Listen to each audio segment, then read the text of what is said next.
কিছু কিছু মানুষকে আমার হঠাৎ হঠাৎ মনে পড়ে।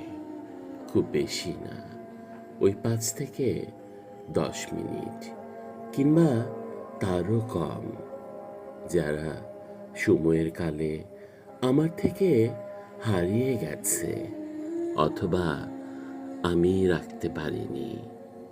কেউ কেউ এতটাই দূরে যে কোনো মিরাকেলেই তার কাছে পৌঁছানোই সম্ভব নয়। শুধু দপদপ করে বুকের ভেতরে মাঝে মধ্যে জ্বলে ওঠে তারার মতো। কিছু কিছু মানুষকে আমার হঠাৎ হঠাৎ মনে পড়ে।